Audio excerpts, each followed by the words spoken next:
Good morning. Good morning. Give me 1 second. Good morning. Welcome, everybody. As you come in, we ask that you just introduce yourselves in the chat, and we will be getting started shortly.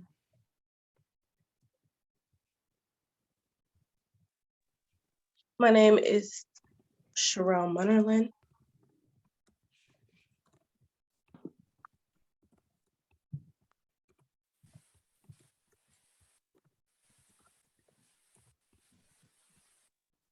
Thank you, those who are putting the organization you're with in the chat. If you can add that there as well, that would be very helpful.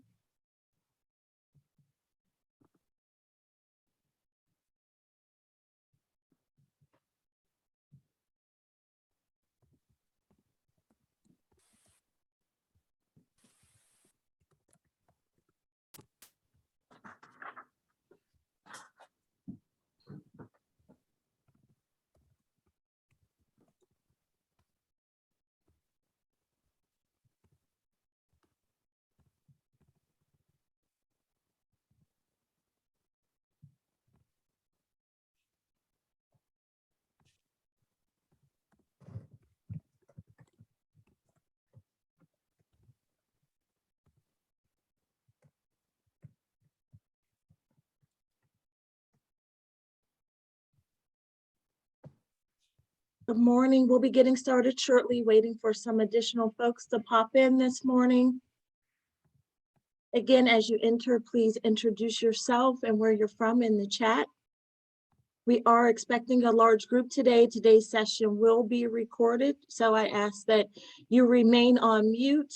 We will allow some time for Q&A and some interaction, and at that time, you'll have an opportunity to unmute yourself.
Okay, it's about 9:05, so I'm going to go ahead and get started. Thank you for joining today's kickoff session of Where Mentoring and Mental Health Meet. This is a community info series, a collaboration between the Mentoring Partnership and the Jewish Healthcare Foundation. And we are thrilled that you have joined us this morning for this critical conversation. Just before we officially kick things off, again, as folks are coming in, I ask that you please go ahead and introduce yourself and where you're from in the chat. Again, we ask that you remain on mute. We have a lot of information to cover today, but there will be an opportunity for some Q&A. So at that time, you are able to come off mute and join the conversation. I just want to highlight, and we will do so again before the session wraps up this morning, that this is a 4-part series. So today is the kickoff session. We will be covering just information on why we're having this conversation and why that it's important to talk about the intersection between mentoring and mental health. And then we're excited to continue this conversation throughout May. So we invite you to join us each month to take a deeper dive into this topic, to share with other community leaders and expertise around this topic. So please, by all means, if you're able, register to attend, but we will be recording this information. So to officially kick things off, my name is Michelle Thomas. I am the Director of Training and Program Development with the Mentoring Partnership.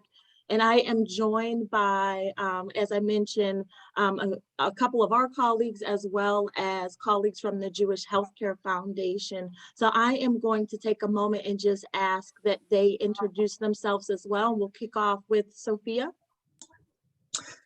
So good morning. I am Sophia Duck, the Training and Engagement Manager from the Mentoring Partnership. Very excited to be with you all this morning, and I'll get a chance to share, but excited to be here and participate in today's conversation. Next, I'll give the floor to Deborah. Morning, everyone. I'm Deborah Murdoch. I'm a program manager with Jewish Healthcare Foundation working on our teen mental health initiative, and we're very excited to be with all of you this morning. I will hand it over to my colleague, Carol. Good morning, everyone. My name is Carol Frazier. I'm a practice transformation specialist at the Pittsburgh Regional Health Initiative, which is the operational arm of the Jewish Healthcare Foundation. And I also am very excited to be here with everyone this morning. So welcome. Thank you, everyone. And then we are also joined by other members of our team. So we just want to give them a shout out and thank them for being here. So today's presenters who will be speaking in addition with our planning team and we're super thrilled to have them with us, is Dr. Alison Solba and Sarah London, both from the Adolescent Medicine from the University UPMC Children's Hospital. And Dr. Solba is a pediatrician and adolescent medicine specialist with Children's Hospital of Pittsburgh and the University Pittsburgh School of Medicine. Her work is guided by identifying strength-based strategies that reduce violence and allow adolescents to thrive. She is also the director of the Empowering Teens to Thrive program, which is a hospital-based violence intervention program, and the Empowering Teens to Thrive mentoring program, which provides individual mentorship to teens injured or impacted by violence. You'll hear from some of their mentors too this morning. So super excited to have Dr. Solba with us. In addition, we have Sarah London, who is a social worker with the Adolescent and Young Adult Medicine on the Behavioral Health team. She has experience in working with court-involved youth and their families to provide patient and healing-centered care. She is a lead social worker and violence prevention specialist on the Empowering Teens to Thrive program. She provides clinical expertise to an incredible team of mentors who provide support to the strong survivors of trauma who engage with we'll call it the ET3 program. Sarah's efforts strive to empower each patient and their family to feel in control and build confidence through uncertain traumatic experiences. And you will hear from them shortly, but we are thrilled to have them here.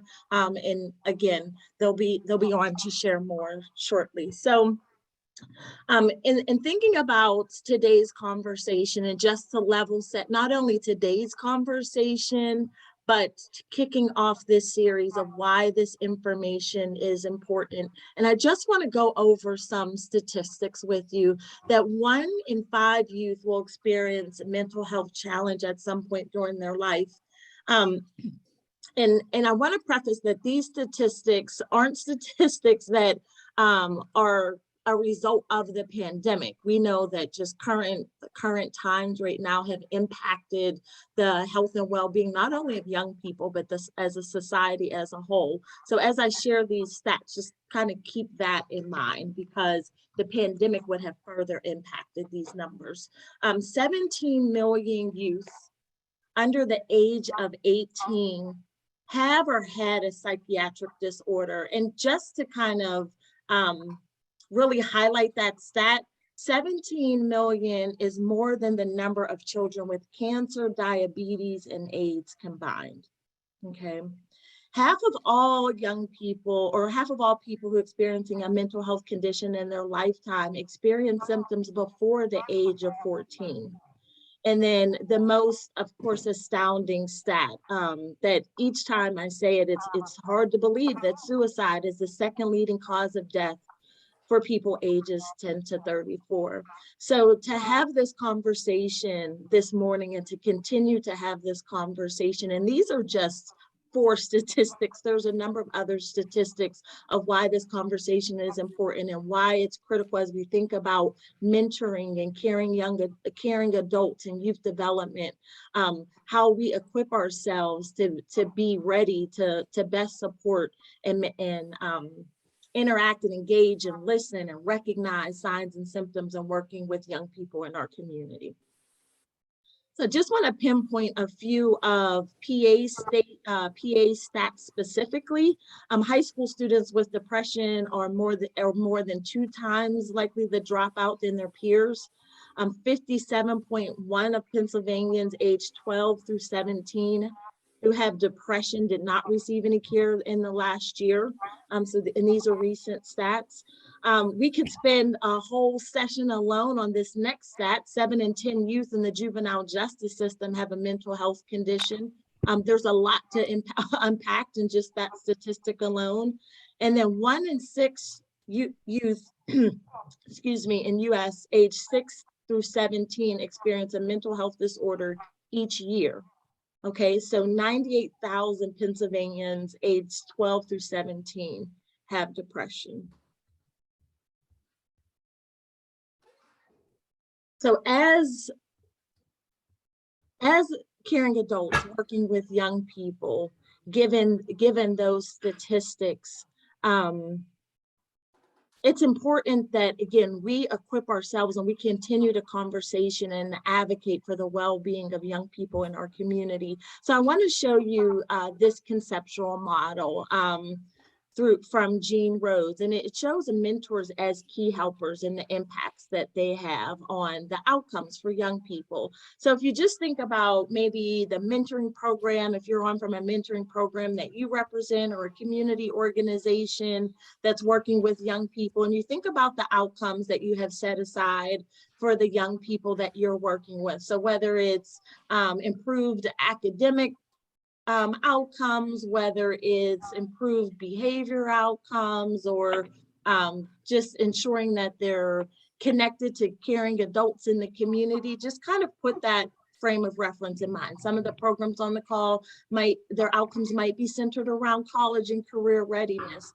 But if we look fundamentally at mentors as key helpers in building trusting relationships and being empathetic and being consistent, right, and showing support that young people are cared for and loved, then you see how that not only impacts some of the outcomes that you might have set aside for the young people that you work with, but ultimately their overall well-being, their ability to make decisions, their ability to remain motivated and have other positive developmental outcomes.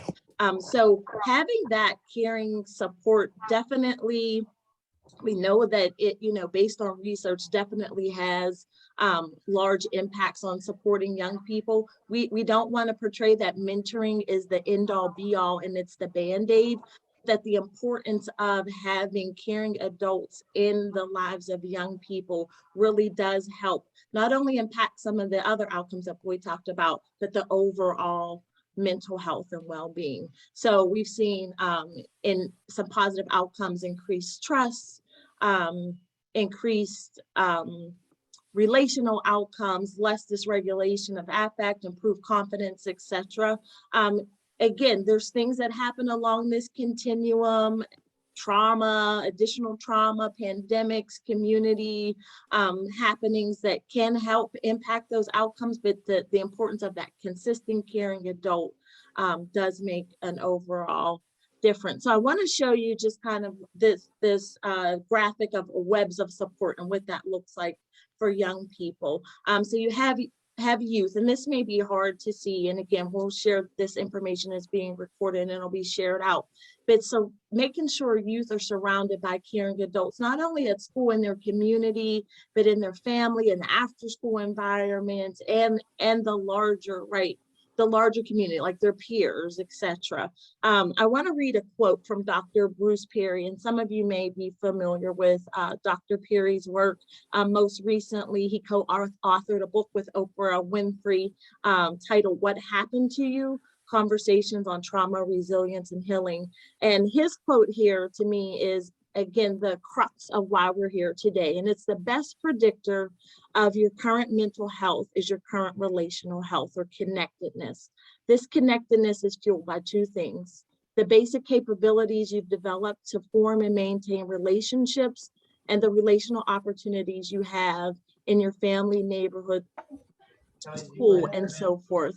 So the fact that you've just showed up today, again, that the willingness to participate in this conversation, add to the conversation, learn from the conversation, will help us continue to build those webs of support. And for us in our work specifically, we talk about the importance of those everyday mentors that make a mentoring difference in the lives of young people by ensuring that young people have 360 degrees of support. So as they're on their way to school and they engage with the bus driver, or the crossing guard, or family members, siblings, that they have these caring adult relationships. The more of these kind of offsprings of support that a young person has, the likelihood that even should a mental health crisis arise, that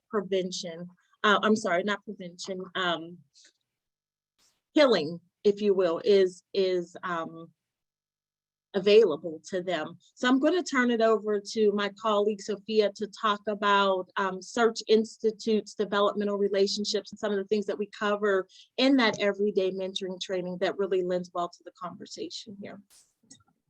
Yeah, so thanks, Michelle. As she mentioned, I'm Sophia Duck, and we have the amazing honor of working at the Mentoring Partnership, which is an intermediary organization so we don't get a chance to do direct service, but getting to work with the amazing caring adults that want to be a part of a young person's life, as well as helping programs think about the ways that they support young people, not only as caring adults and thinking about their mental health, but there's just being there as a support system for young people. And as part of our work as an intermediate organization, the training that Michelle was mentioning is our everyday mentoring training. And the focus of that training is developed around this Search Institute's developmental relationship framework. So as you see on the screen here, the framework is built out into 5 different components. So you have express care, which goes into really thinking about the young person and making sure that we're being present, being warm, investing, showing interest, and then being dependable. So when I think about expressing care, these are those natural ways that we just show up and say, hey, how are you doing today, right? Or that very all-important question of how are you feeling right now? And these are the ways that we express care in young people's lives. So as we go through this developmental relationship framework and we're talking in our training. Thank you. Bless your heart. Goodbye. So as we go through the developmental relationship framework and we're talking through the trainings, we realize these are things that we're doing, but we get a chance to think about the intentional moments that we have, especially built around mental health. So as I continue through this, the second part of this is challenging growth, is thinking about the ways that we inspire young people, the expectations that we place on them, as well as the ways that we stretch them, and then ways that we also may limit, right? So when we think about goals and boundaries, that really helps young people when it comes to challenging their growth. Next, we have this idea of providing support where we get a chance to encourage, right? And how important are those words like, I'm so proud of you, or what a great job you're doing right now. And then there's also this idea of guiding, right? Which when you think of mentoring is naturally part of what you sign up for, is helping a young person to the next part of their journey. The idea of modeling, and then also being an advocate for young people. The fourth category under this development relationship framework is the idea of sharing power, really thinking about what respect means and how different culturally that is for young people, and not even thinking about their diverse backgrounds in ethnicity or race or even gender, but also just thinking about youth culture being different than what we experience at their age. So the idea of respect, giving voice, responding, and then also finding ways to collaborate. Most of us are leaders and we're impacted by amazing adults because they collaborated with us. They gave us a chance to go to the board and write something. They gave us a chance to stand up and share with our peers. So the power of being able to share power, didn't mean to use the word within the description there. So then the last part of this developmental leadership framework, and again, this is a huge part of our training in that everyday mentoring training, is this idea of expanding possibilities, where we get a chance to help young people explore, navigate, and then connect. So when thinking about this, is the idea that I see myself as a everyday mentor, as a dot connector, and the people, places, and things that I know I get to bring in connection with the young people that I'm working with. So this is the Search Institute's Developmental Leadership Framework, and as I mentioned, is something that we at the Mentoring Partnership really value when thinking about how to help young people and working with them in a way that helps them grow.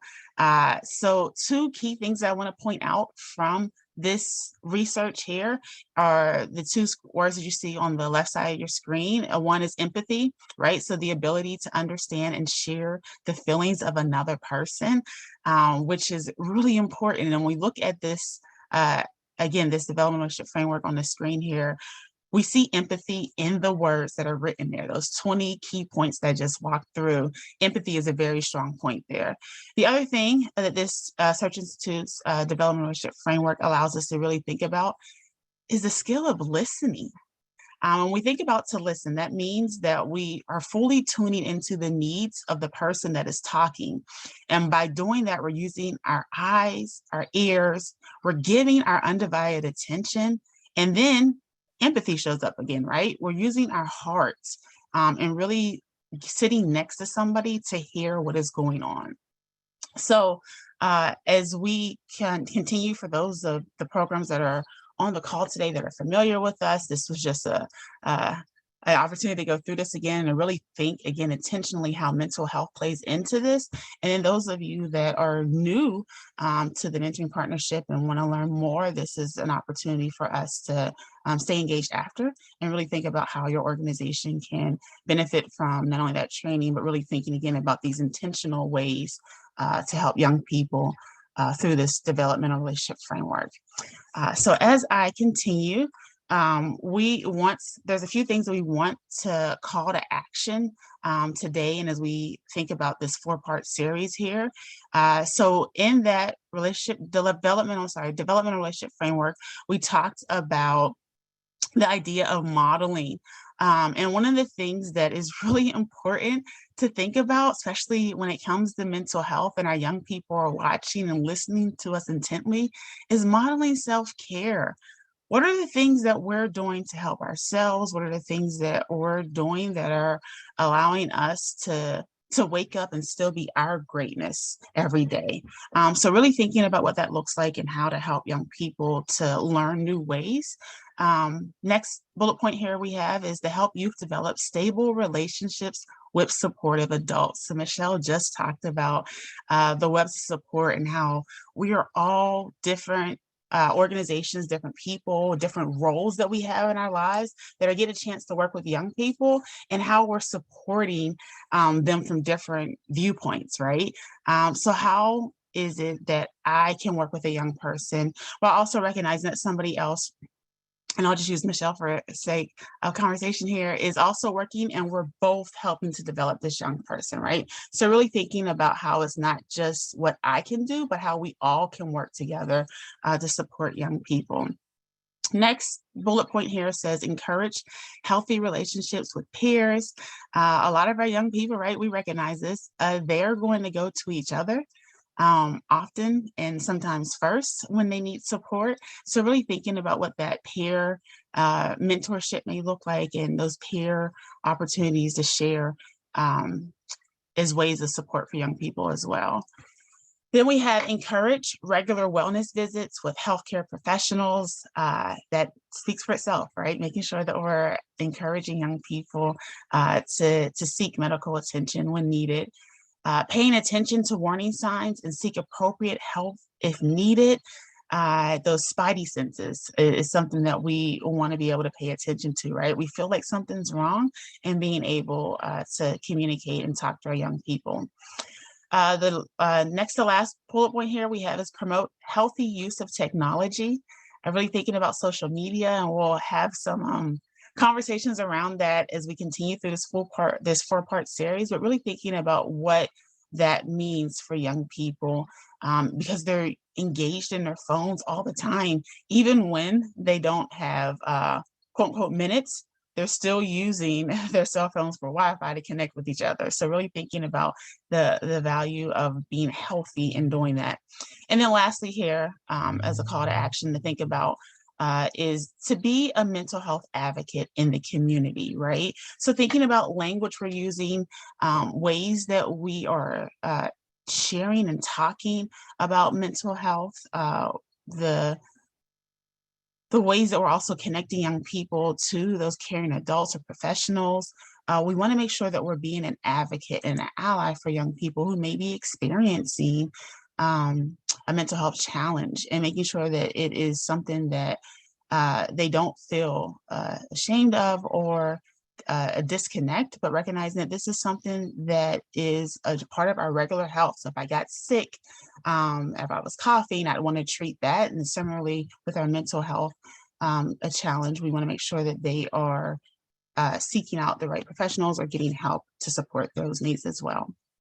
So with that, thank you all for allowing Michelle and I to kick off today's conversation from the mentoring partnership standpoint. But now I want to turn it over to the Jewish Healthcare Foundation and give them a chance to share with you all why they are here at the table as well. Good morning, everyone. Again, thank you so much, Michelle and Sophia. It's such a privilege to have the opportunity to collaborate with the mentoring partnership on this really important conversation, and to also hear from all of you and learn from all of you in this series. We're really looking forward to it. The Jewish Healthcare Foundation got involved with teen mental health back in 2016, partly in response to many of the statistics Michelle shared around the public health concerns related to teen mental health. And initially our focus was around health systems improvement, policy change, and developing youth advocacy networks.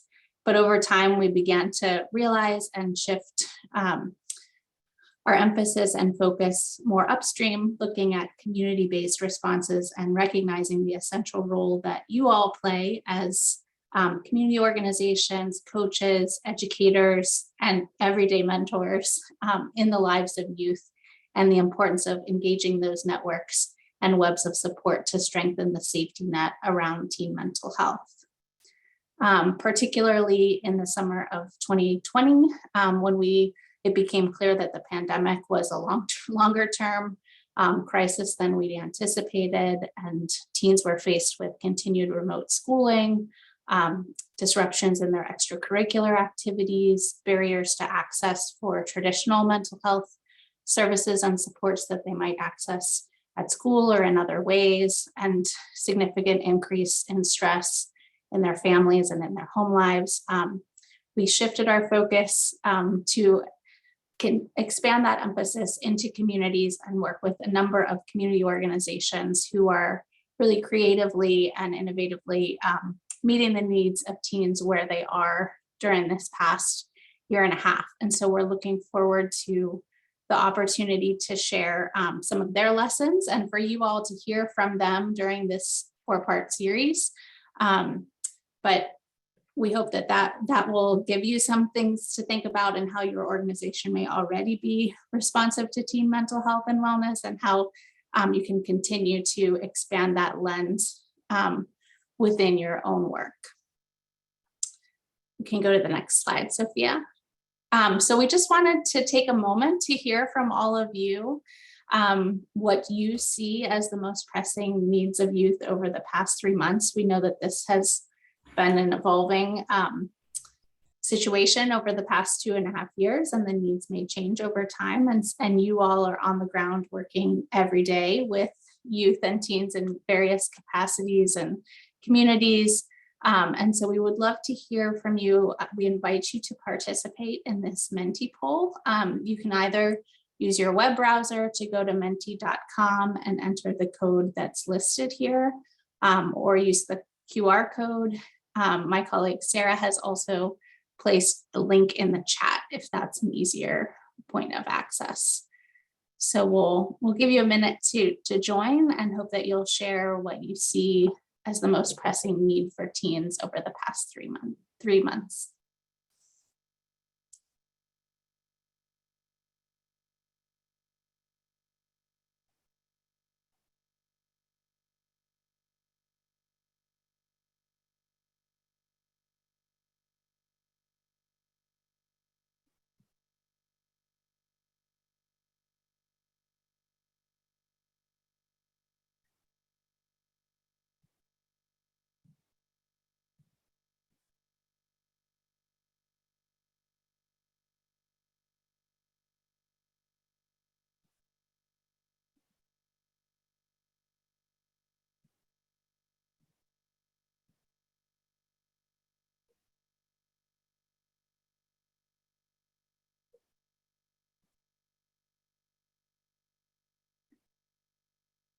So I hope everyone has had a chance to log in and add their thoughts to this. Sarah's going to share her screen so we can see some of the things you all are thinking as critical needs in addressing for youth. And I see safety, connection, anxiety, and isolation are some of the most repeated words of concern.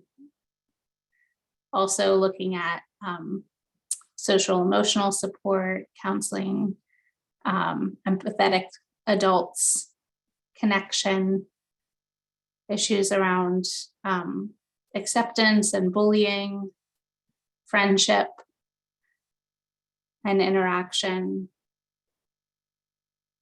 Some concerns around the healthy technology use. I see phone addiction listed on here, and tools for managing stress.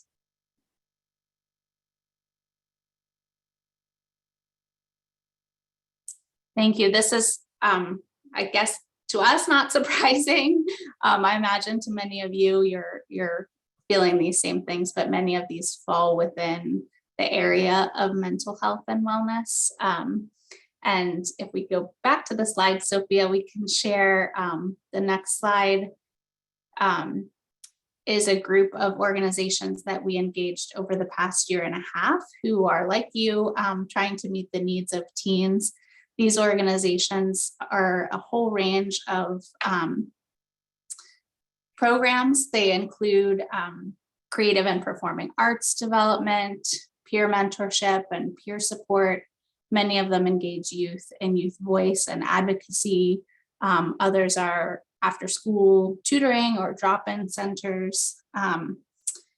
They provide additional support for STEM education, as well as thinking about ways to integrate mindfulness and other mental health aspects into their everyday programming. So this is a group of nonprofits and also health system partners who are working in the community that we've been learning from over the past 1.5 years to think about applying a teen mental health and wellness lens to their programming. And so we do hope to bring some of that into this series. And if you go to the next slide, Sophia, you can see that they completed the same poll and question that you all did at the same time, this very same time last year. And anxiety and isolation also came up. So we know that this continues to be a real critical concern for teens and the issues of mental health and wellness, as well as all the other ways that you support youth, whether it's access to food security or technology or navigating peer relationships. All of those do play a critical role in mental health and wellness. We know that our organizations that we've been learning from may not have always seen themselves as part of the healthcare system or the continuum of care around teen mental health and wellness, but we really view you all as such a critical piece of that that web of support for youth and really essential to prevention and promotion. And I'm going to hand it over to my colleague, Carol, who's going to talk a little bit about some frameworks for thinking about that.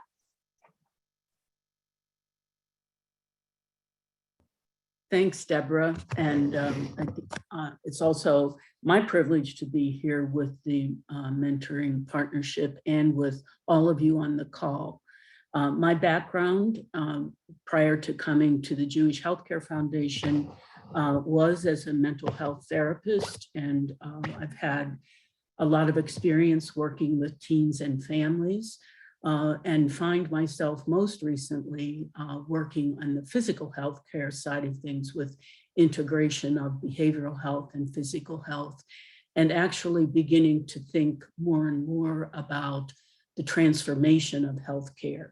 And I think this SAMHSA's dimension of wellness speaks to where we really see healthcare going in this country. And as I'm sure you all know, we have the most expensive healthcare system in the world with some of the poorest healthcare outcomes. And I think part of that, part of the reason for that is that we have invested very, very heavily in treatment for persons who are experiencing ill health. But when we take a look at this dimensions of wellness diagram, we see we have not invested as much into what constitutes health and how we can promote health. And that's what, when I listen to Michelle and Sophia talk, I begin to understand that they are, and everybody on this call today, are really part of a healthcare system. But the fact is, we haven't always recognized and supported people doing work in communities as part of the healthcare system. So I think whether we're involved in schools, whether we're involved in mentoring, whether we're involved in working with students as part of church groups or workforce development, whether we're involved with students,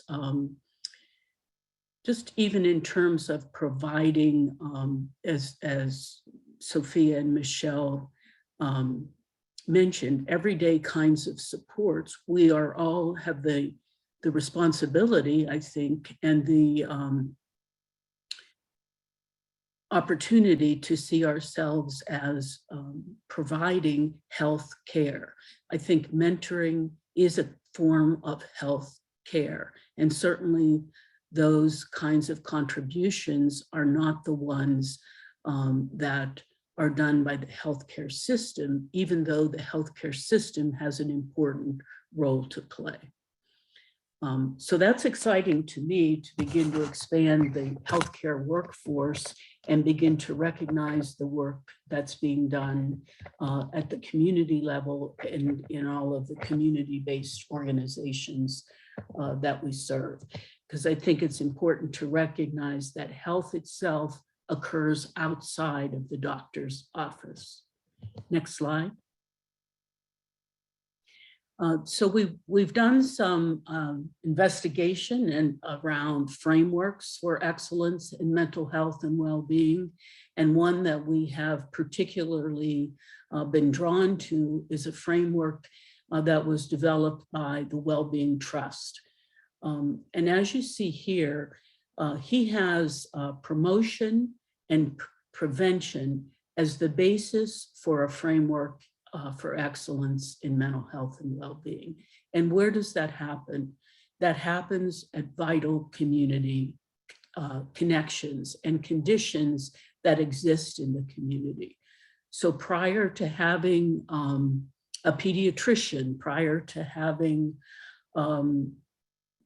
adolescent medicine, we have people in communities. And it is those communities that address many of the things that are on the SAMHSA's dimensions of wellness. They are also those organizations and those places in the community that provide the opportunities, the inspiration, that Sophia talked a lot about.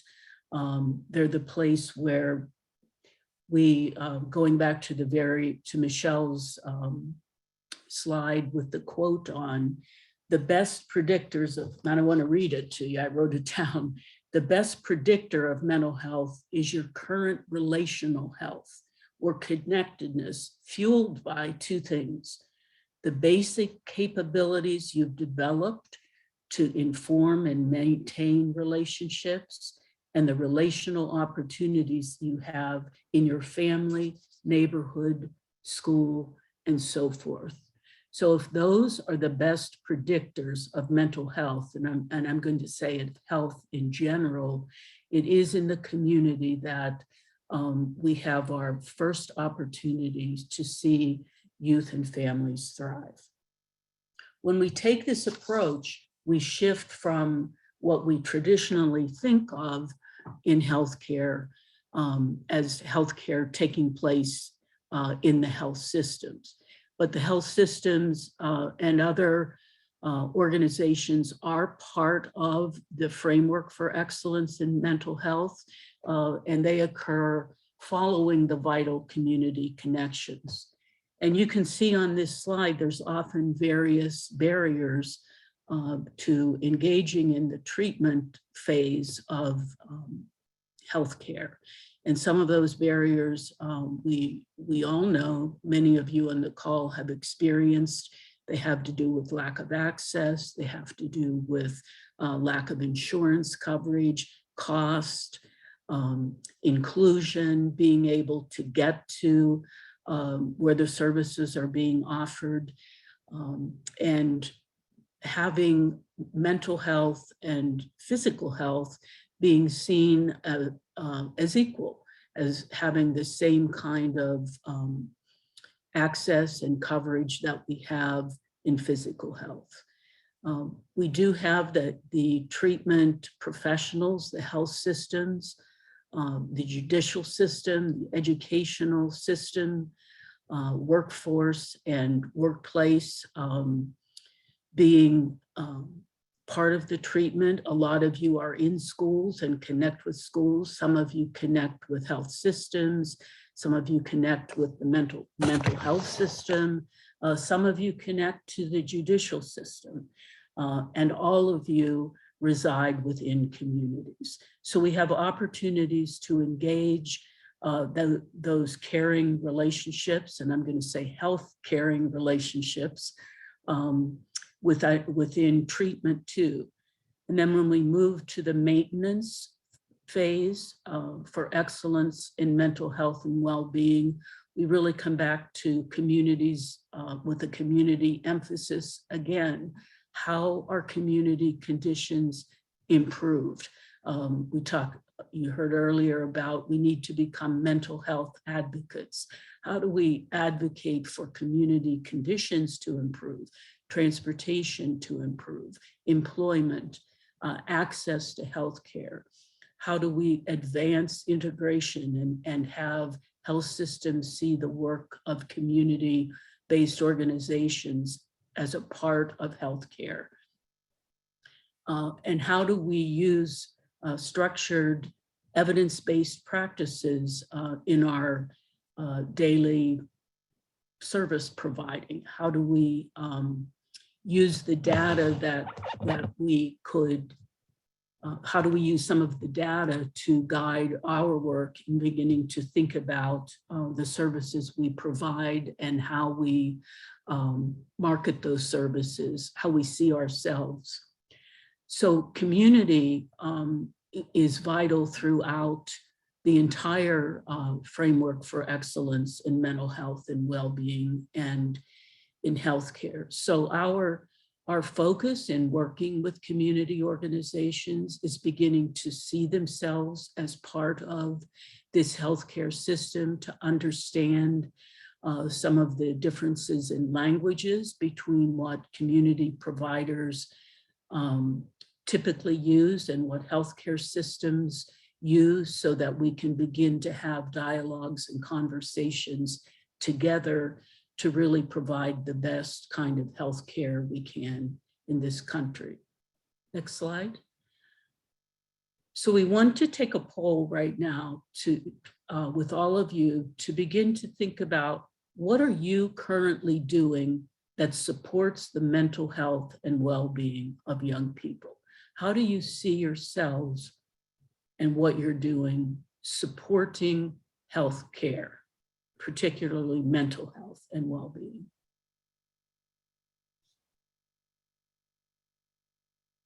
This is another mentee poll. We'll keep this up for a minute or two, and then we'll switch to the screen where we see your answers coming up.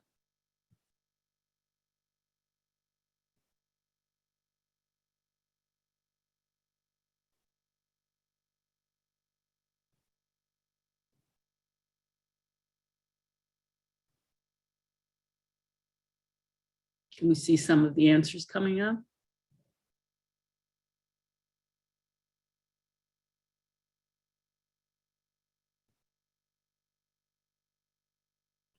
Providing snacks, listening, being present, listening,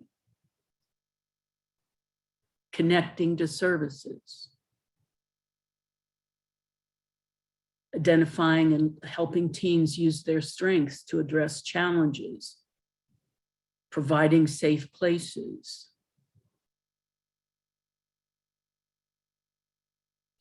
providing or supporting the well-being of those working with youth. Excellent. We talk about self-care. You can't pour from an empty cup.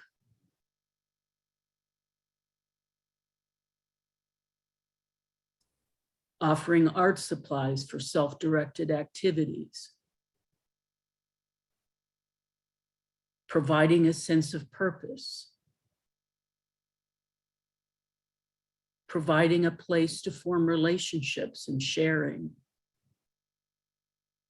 Advocating for evaluation and treatment for those who need us to do that for them.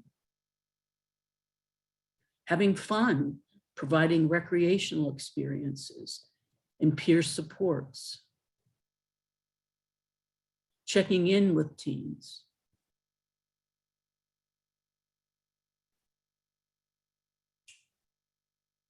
Training, workforce development.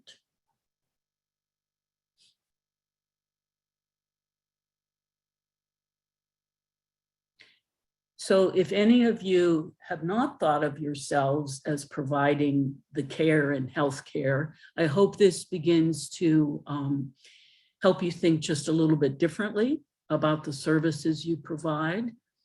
And I think we have another poll.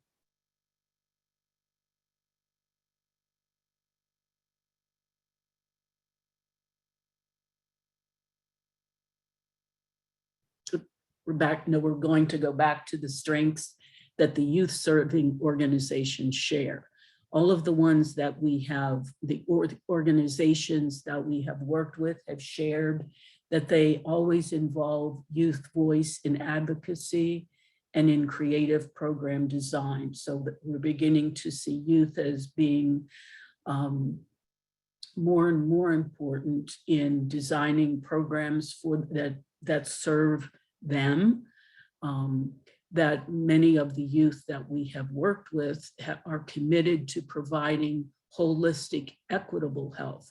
Most of the teens in the organizations that we've connected with see mental health and physical health equally. They also view equity around access and to treatment and to prevention as a major barrier and as a challenge before us to provide equitable community opportunities, equitable treatment opportunities, and educational opportunities as being essential to providing healthcare.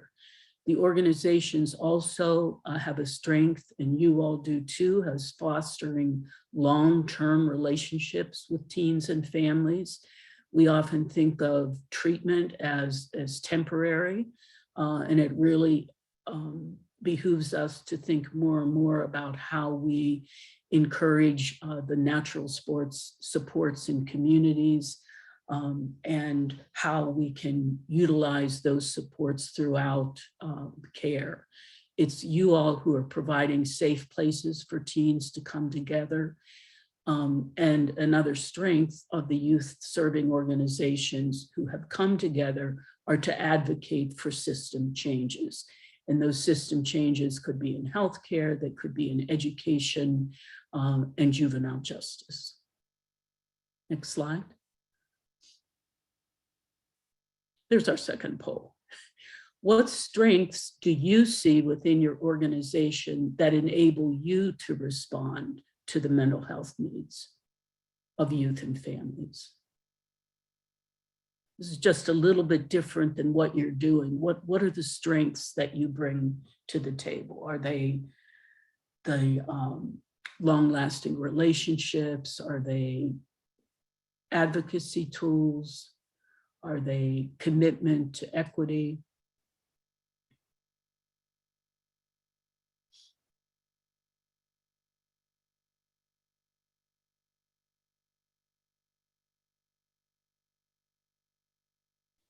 And can we see some of the answers coming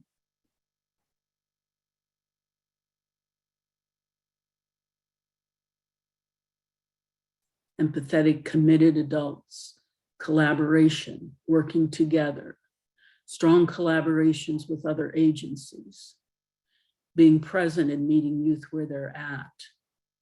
Teens like coming, barrier-free services, being intentional about reducing the barriers, being present, strong ongoing training, providing access to mental health records to provide continuity of care. So important to be able to communicate across systems. Great support in their team. Being present in the community. Yeah, we often think of healthcare as that place we have to go to. All of you are in communities where people live. Supporting advocacy in school.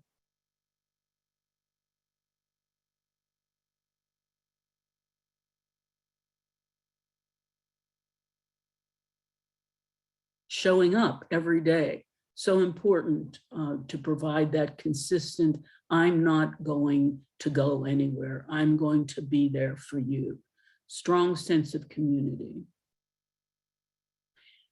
Just being interested in the group you're serving. Being non-judgmental. So these are all strengths that make me want to be a part of all of your organizations, right? What you're doing is providing a lot of strength and encouragement and a lot of service to people, to teens. And I'm going to venture to say they're very often the same kinds of support and needs that we have as adults too, and with each other. So I'm very glad to see that as part of what you're doing.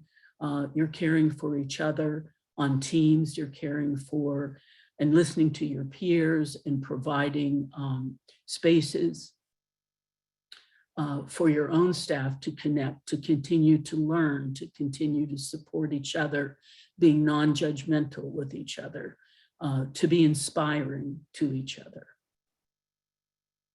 Okay, next slide. These are some tips from youth serving organizations that we have worked with that I think we've already begun to see in your work and in what we've talked about so far, but relationships are key. Students would not have attended a virtual after-school program after a full day of remote schooling if they did not feel seen and supported. Who needs one more Zoom, right? But we show up when we feel really seen and supported. Another tip, it's better to begin the day with a practical meditation rather than an educational session about how these techniques are beneficial. Students at our programs come directly from school and another lecture is on their last is last on their want to do list. So starting out with an actual experience of being mindful, of being present, is much better than talking about what it is. And creating that environment, either in person or virtually, where students feel safe to open up and share information and feel encouraged to discuss difficult topics, is of utmost importance to our youth.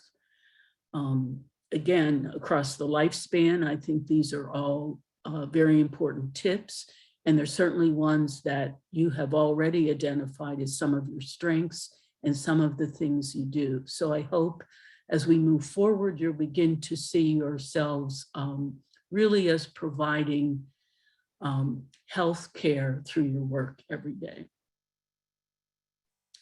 Okay, and we're going to now move on to our next, are there more tips? I'm sorry. Let teens know how much we value them, making it clear that we want them to prioritize their own emotional health and well-being before anything else. Creating space for youth to engage in meaningful service learning has been more important than ever for teens.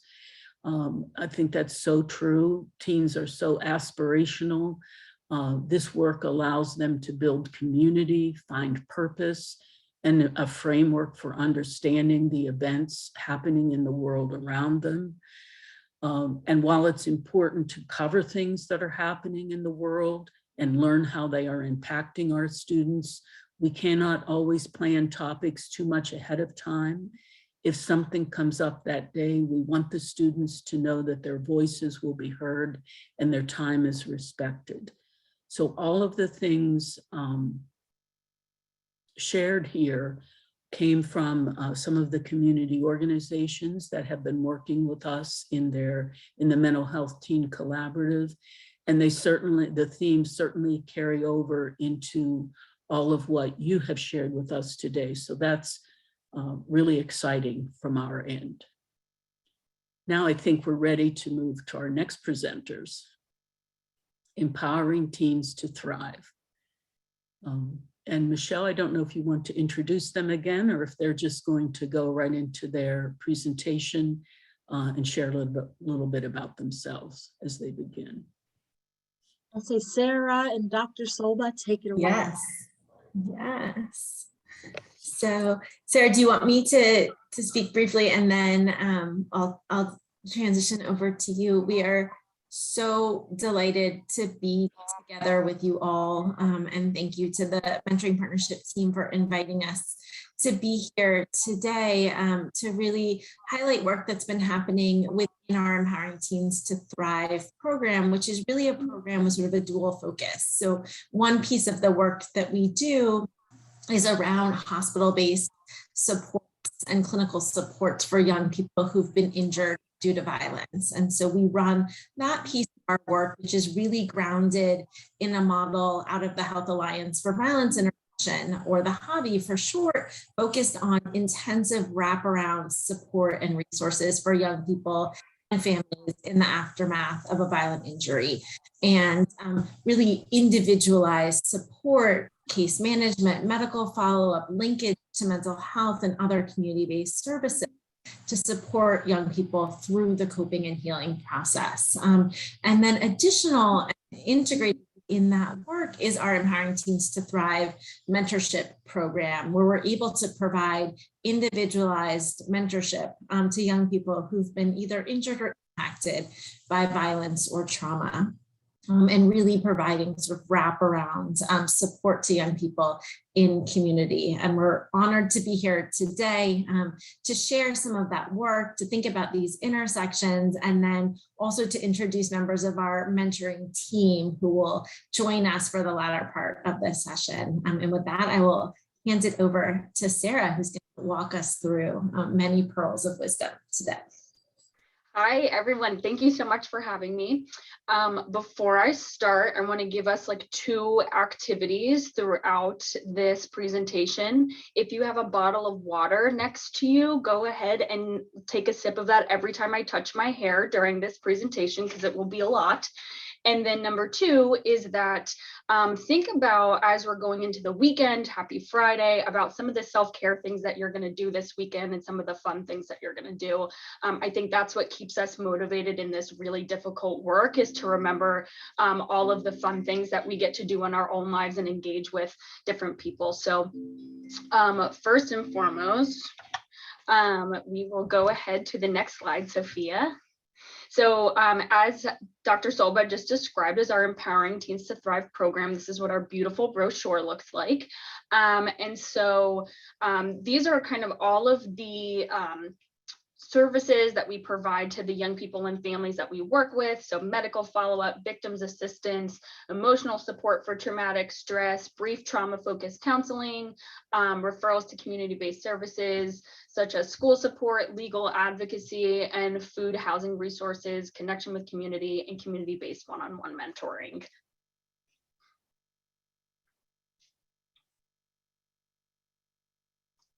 And so before we get into like all of our fun little things that we do in our program, I would love for our mentors who are on to introduce themselves. We'll start with Miss Lala.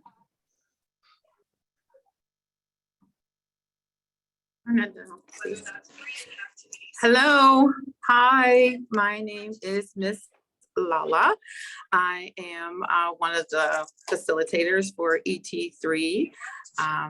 It is an amazing program. I think it provides great support to our youth, and I'm so excited to be a part of it. Miss Marsha.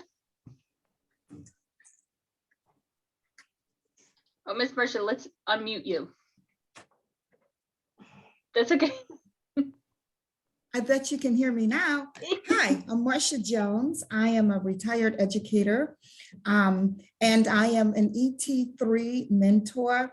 One of the things I want to mention is, and this is what I'm finding with my last mentee, it's so often, I hope this is okay for the introduction, because it didn't come up in any of our slides. We want to connect with children, but if we get an opportunity and to connect with that one child or whoever we are mentoring, the one youth, but if we get a chance to connect with that whole family and even the parent, that's just as vital. So that family connection is what I'm finding with my latest mentee, and it's working out wonderfully well, just to have the wholeness so that it's not just the one mentee that's being helped or getting connectedness through something, but the entire family. And I enjoy working with the program, and I just couldn't imagine stopping. So thank you, and I'm going to mute myself again.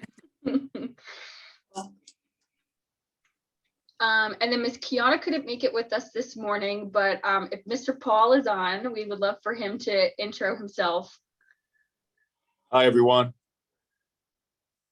My name is Paul Watson. I work in the McKeesport School District and obviously work with kids in the district itself.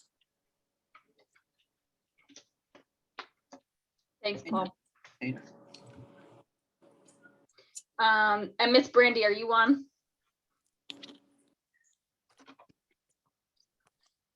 Did we see Miss Brandy at all, Miss Lala? Don't think I saw her on here. Yeah, I didn't see Brandy either. Okay, yeah, no problem. So Miss Brandy is another one of our mentors, also works with the McKeesport School District, and another one of our phenomenal mentors. Every one of our mentors that is on today and the ones that couldn't make it today, we are so privileged to have them as a part of our team, as they bring such a high level of expertise to our work and dedication and passion, and that's something that can't be taught or trained. So that's something that is near and dear to our hearts and our program. So thank you so much for all of the hard work that you do every day. Thank you guys for having us. So, why is this important? Why do we need to talk about this today? Where are we going with this whole mentorship and mental health support? So what I want to do on this slide is bring how are these things literally connected to each other and blended? I know we've talked about that in previous slides, but more specific to our program, this is what we see is literally the intersect of mentorship and mental health support. And so both of these things we talk about, we provide emotional support, we enable people to feel comfortable and in control, and we provide one-on-one and mentoring individual support that is tailored to the needs of the individual. And so we'll get to that as we go, but also we have the opportunity to empower the people we get to work with and help them set goals and just help them achieve or get to the potential that they also see themselves, or our mentors help them see that potential as well. Sophia, you can go to the next slide. And so as we're working with the young people in these communities, I'm sure all of you are noticing this really obvious mental health crisis that's occurring, whether that's because of the pandemic that's happening, or whether that's because of the violence that's in communities, especially in our Pittsburgh communities right now. We are in this work because we want to provide support to these young people. And so also, how can we provide support if we don't know what the mental health challenges look like in a young person? And I think that's really important, because I think a lot of times when it's obvious, right? And we know how we can support them, or at least we know at what point can we support them? Or our mentee says something like, I need help, which we know is really difficult to do. And that's a barrier in itself, is to admit that they need help. So it's more important for mentors and us as being in these programs and working with these youth is to be able to recognize these things maybe even before they recognize them, and to bring that knowledge to them and know that and provide that support and offer them that extra level of hey, how about getting connected to mental health support as well? So I want everyone to take a look through these 4 mental health challenges that I brought forth today, because I think these are the most common in the young people that we work with. Anxiety, right? So we're not able to control the overthinking and worry thoughts. Maybe the mentee is irritable on a different level that you haven't seen before. Maybe they're talking about they're having difficulty with their sleep or trying to stay asleep.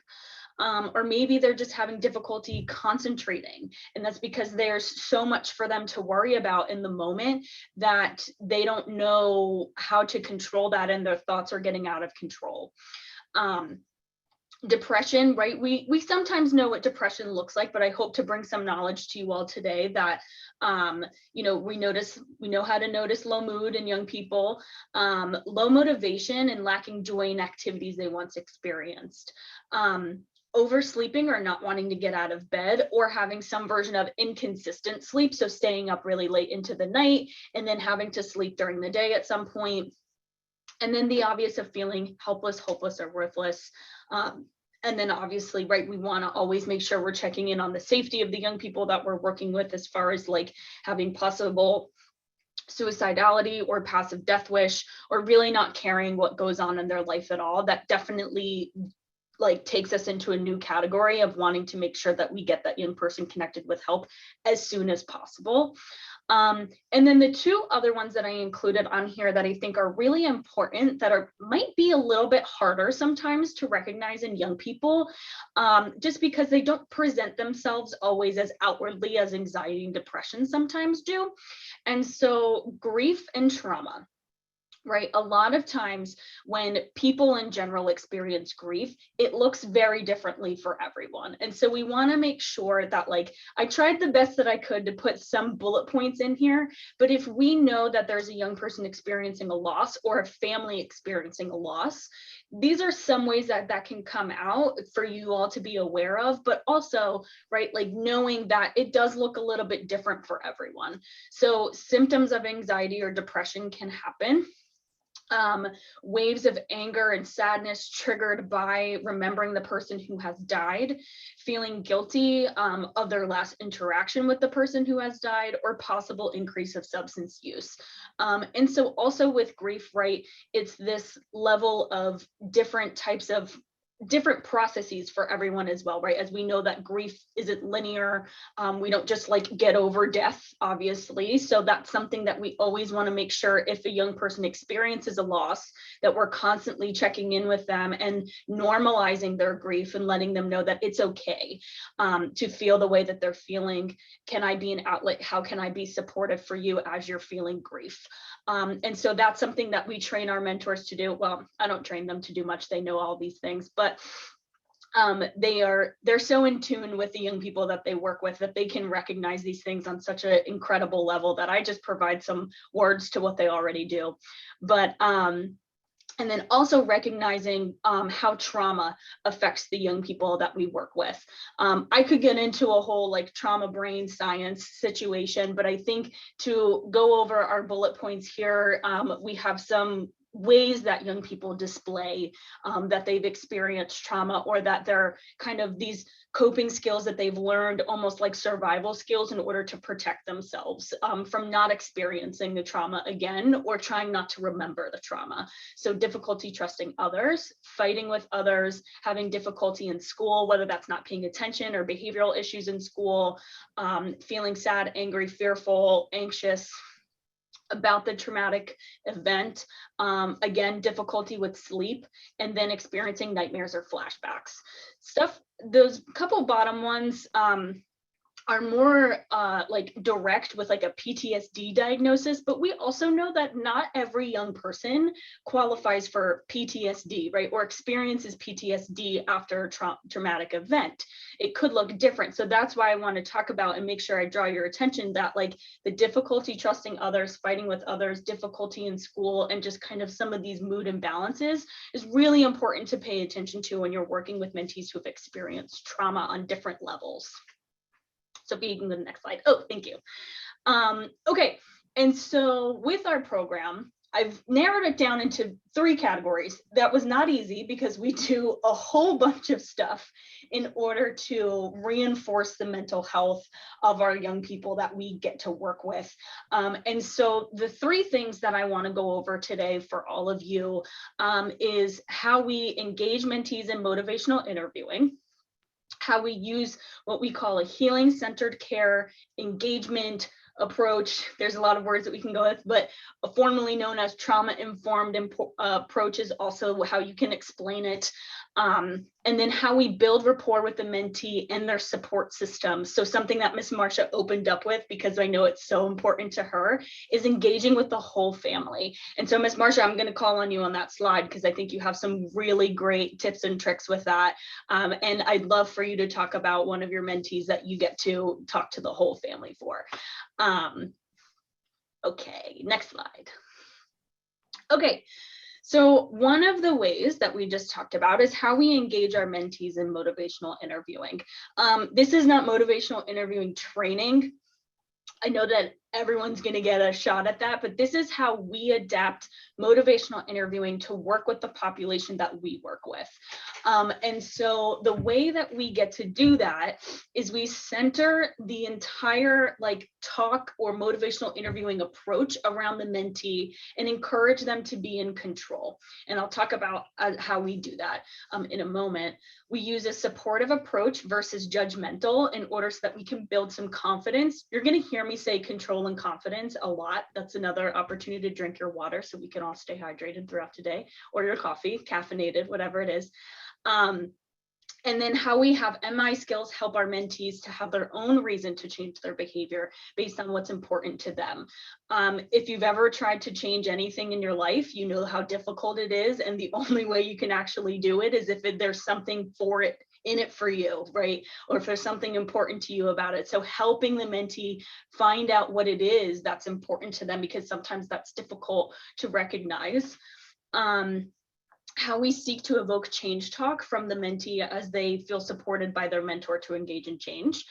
So having our mentors guide them throughout and remind them of why it is it's important to them, and address the barriers as we go. So teaching the mentee problem solving so that any barriers that arise, they can problem solve with their mentee about how to continue in this change process so that we can build confidence and control. So these are some of the MI skills that we hone in on that more, I would say, like, narrow down this idea of making sure that we're building this control, giving the control back to the mentee, right?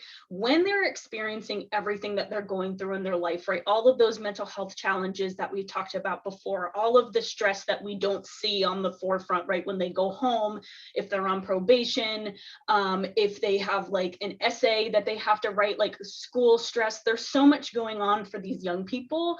And so taking into consideration that, like, their lives feel out of control a lot of the time. And so if we can give that control back to them, that's a win for us. That's something that we chalk up to as we're doing something to support our mentee. And so through MI, we do open-ended questions, the affirmations, reflections, and summaries along with the mentee in order to, one, help them discuss more and talk more about why it is it's important to them to change. Affirmations, it's up here very quickly, and it's seems like such a simple word. However, affirmations are one of the biggest ways that we're able to build rapport with the young people that we get to work with. No one really is telling them or complimenting their intelligence, their confidence, their bravery, their courage on a daily basis, right? I hope that they all have those people in their lives, or at least adults in their lives, that are able to do that. And we train our mentees in order to do that as well, and to either reiterate what they're already hearing in their life or to be the first person that compliments that. Just to say to somebody in general, wow, you know a lot about this. Or, wow, you've put a lot of thought into this. I'm so happy that we get to meet today. Thank you so much for moving everything in your schedule. Or, it must have been difficult to get here today. Like, thank you for coming into our door, right? All of those things, I think, don't get complimented, and they're just expected when these young people are exerting such a level of responsibility. That's so incredible that we need to make sure that we are continuing to compliment so that we engage, able to engage the mentee a little bit better. And then reflecting all of the important things that they're saying and helping them work through these conflicts. And maybe they're doing two things that are conflicting each other, and bringing that to their attention in order to address the barriers and help guide them through their change process. And then making sure that we're summarizing with them and reminding them of their goals, and having them like work through ways of how they can remind themselves of their goals and how they can remind themselves of why it's important that they're engaging in this change. That's another way that in just engaging them in general is continuing to have them do the critical thinking through this, instead of just saying like, here's your goals, here's it on a sheet, let's look at it every day, right? Is having them say it out loud, having them talk through it with the mentor, I think is so important. And then so the other skill on this slide is we call elicit, provide, elicit. Also could be elicit, permission, provide, elicit, affirmation, right? Like we could throw a bunch of words in here, but this is the simplest form of it. And so the way that we do this in order to give this control back to the young person that we're working with is we elicit what they know about the behavior or what they're already thinking about the topic that you're addressing with them. And so really being able to get where they're at and what their ideas are. And then after that, being able to provide them with that affirmation and compliment their intelligence or compliment their effort or their courage to share that with you. And then asking for permission to provide your idea, right? We know that young people are getting a lot of their information on either social media, mostly TikTok. There's a lot of great things on there, right? But however, right, it's also in your ability to share some of your wisdom that's brief, concise, and able to get to the point for your mentee. So asking permission to provide that idea is another way to give control back to them and let them know that, like, I don't have to share this, but I do have some knowledge on it. Is it okay if I share it with you? And allowing them to approve of you being able to share that knowledge. This way it feels more interactive, and you're interacting with your mentee maybe a way that most adults don't. A lot of times adults just kind of tell young people, like, this is what I think. What do you think about that? And so when we ask permission to provide that idea, it gives a different power dynamic to the relationship. Again, building more of that rapport, control, and confidence. And then after you've shared your little nugget of information that you want to talk to your mentee about, is eliciting again how they feel about that, what they think about that, and giving them again that opportunity to continue in the conversation with you, and being able to have and express their opinion and their idea as we so want them to do, and teach them how to do that as we go. Sophia, next slide. Okay, so we talked about motivational interviewing and how we engage those mental health challenges and promote young people to address those mental health challenges through motivational interviewing, and how we give them that control and confidence. Another way that we do that is healing-centered engagement, or trauma-informed care. The reason why we're calling it healing-centered engagement, this is something from the Reaching Teens textbook that I do have in my references, and something that one of the doctors that I have the privilege of working with, Dr. Elizabeth Miller, has done a lot of teaching of, and has kind of like passed her baton on to me to continue spreading the word about this, is switching more to healing-centered engagement or healing-centered care. And so we're moving away from thinking that people are broken and that their trauma defines them, to asking how we can support their healing. Because we know that everyone has some degree of trauma in their lives, and that it's important that we, take a moment to not only consider that when we're working with the young people, but take a moment to allow them to have opportunity to process, to heal. And so, again, moving away from thinking that they're broken, and talk about a healing process. These young people are resilient that we work with, and we want to recognize that. And also, not only resilient, but experience a cycle of trauma. Whereas, like, sometimes when young people, or sometimes when people in general experience a traumatic event, there might be like kind of a lull in their life afterwards where they have the opportunity to process. That's not always the case for everyone. Most of the time it's a cycle of trauma, and there's not enough time to process, and there's just one thing building on top of the other thing. And so what we work towards with our mentees is giving them the opportunity to process for a second, to sit for a second and go, wow, that was not fun that happened, and talk to them about how they can get services or help, or if they want to talk more about this. They don't have to, but if they want to address this further, this is how we can do it. And so that's what healing-centered engagement means. And so again, giving the young person more control and confidence that they don't have to disclose their trauma in order to get our support, but it's something that we're here to help them in the healing process if that's something they want to engage in.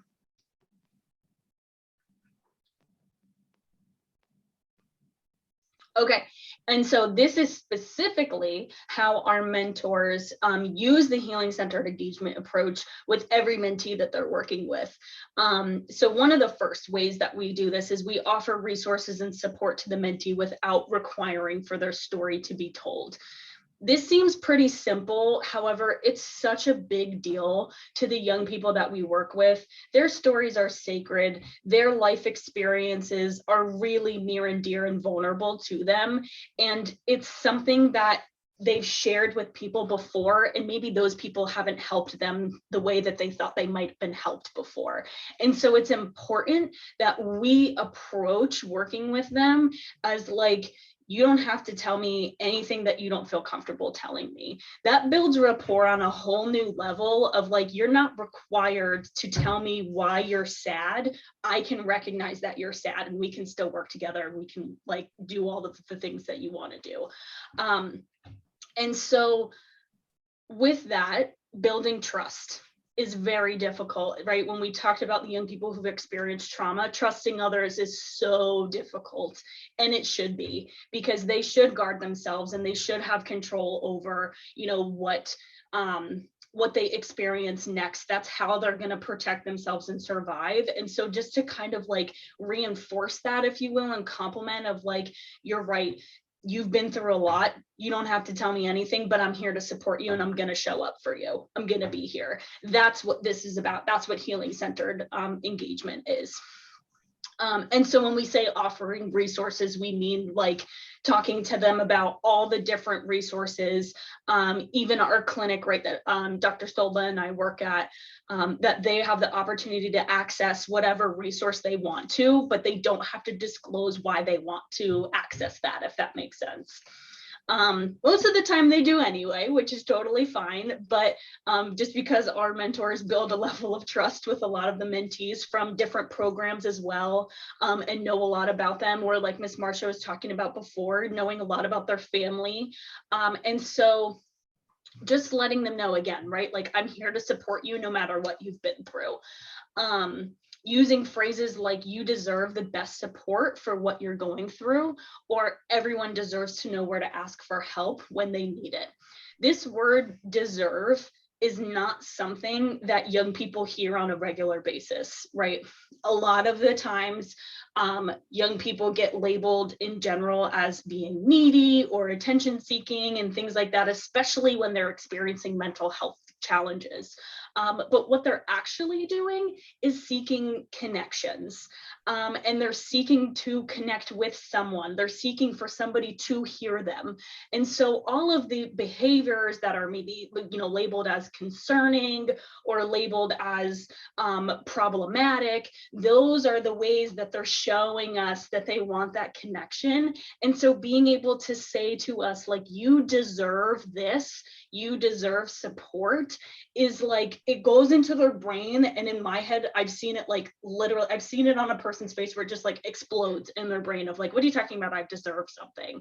I don't deserve anything. And it's another way that we can therapeutically actually break down their ability to like guard themselves by letting them know that they do deserve support. No matter how they're acting, no matter who they've hurt, or no matter who's hurt them, it's not okay that that's happened to them, and they deserve that support. So that's something that we talk about regularly with our young people. And then also engaging in warm referrals. So this idea of warm referrals, there's not a like opposite, like a cold referral, but if we were to look at what a cold referral would be, is more along the lines of like, here's the phone number, good luck. I think that's where we forget that these young people are going through a lot. They got a lot on their plate, and like trying to figure out and problem solve what's the priority in their life is quite difficult. And so that's something that our mentors guide them on. And so this warm referral is offering to call with the mentee. It's a warm person next to you going through this with you and supporting you along the way. That's what the warm referral means. Going with the mentee to an appointment, activity, or event. Miss Lala and I brought a young person with us to the agency that we were going to have her, you know, enroll in.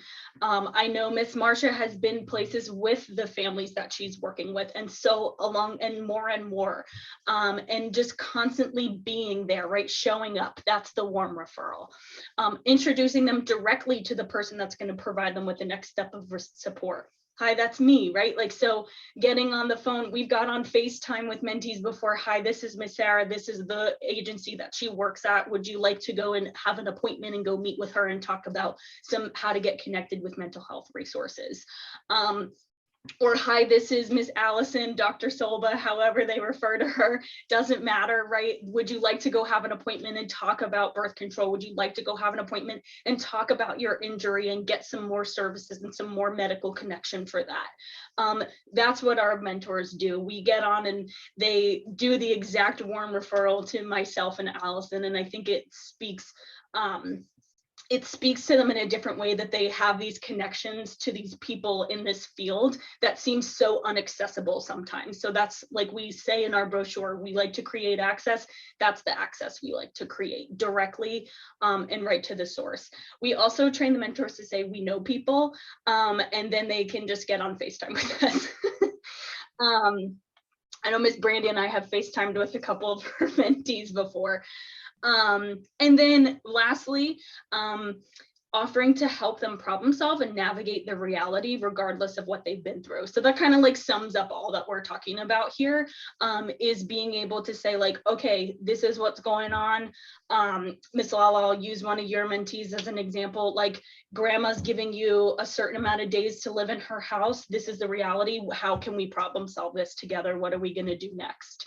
Who are we going to talk to? What service are we going to try and seek? What are we going to do next? And so being able to be there and actually problem solve and navigate is how the mentees continue to come back to us, continue to engage with our mentors, because we show up for them and are willing to do the problem solving with them. They're not alone in experiencing this current stressor. Next slide. Okay.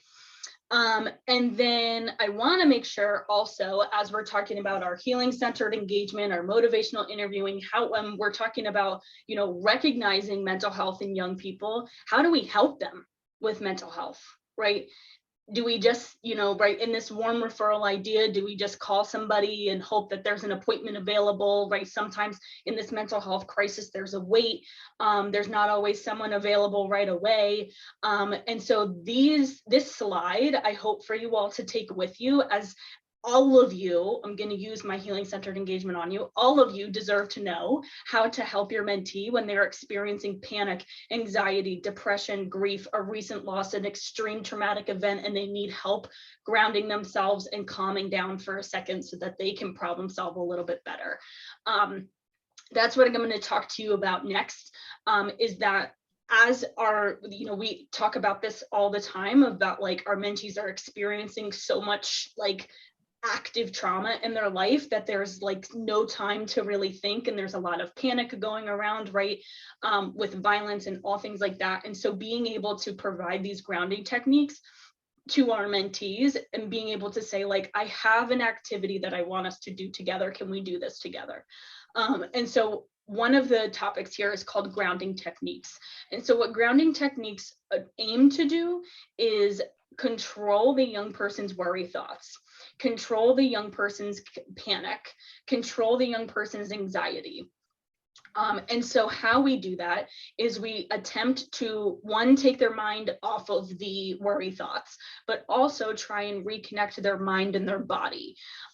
It's really important that the young person has the opportunity to take a second to help control that, help calm themselves down so that they can problem solve, so that they can engage in a conversation with their mentor again.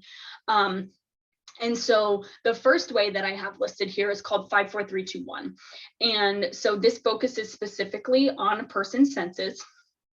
And we can only do this right now, all of us. And so it's 5 things that you see, 4 things that you hear, 3 things that you can feel, specifically on your body. A lot of times people say 3 things that you can feel, and then everyone like touches their chair that they're sitting in or like something like that, but more along the lines of like, I tell young people I work with to give themselves a hug real quick and squeeze themselves real tight. Or I tell young people that I work with to like squeeze their knees if their feet are planted on the ground, or maybe put their hands on their hips, something along that way. And just so that they can focus on how their body feels for a second. And then 2 things that they can smell. This is very easy with the masks, because my first thing that I say is, can you smell your terrible breath in your mask? I don't care who you are, there's some level of weird smell that's going on in there. And then lastly, one thing that you can taste. And so when we're connecting with our senses, we're bringing our mind and body back together. We're stopping this like spiral of thoughts or worry or panic and bringing ourselves back into our body to really think about like what's going on with us, and give yourself a moment to check in with you. I encourage you all to do this in traffic at some point today if you have to leave your house. The next technique that I want to bring forth for grounding as well is a breathing technique. And so I want to share kind of like a little bit of what I've learned in the like mental health field thus far, is that breathing techniques don't necessarily work when a young person or you has their breathing out of control. And you might think like, oh, this helps them control their breathing. What it really does is causes the breathing to get worse in most situations. And so what I would encourage you all to do is do 5, 4, 3, 2, 1 first, have them like get out of their like worry thoughts, calm themselves down a little bit, and then you can do a breathing activity. Breathing activities are for when somebody is kind of like already like not necessarily hyperventilating, they're already kind of sitting and starting to relax, and then the breathing helps them relax even more. So 4, 4, 4, sometimes it's called box breathing, things like that, focusing on breathing. So breathe for 4, or breathe in for 4, hold for 4, and breathe out for 4.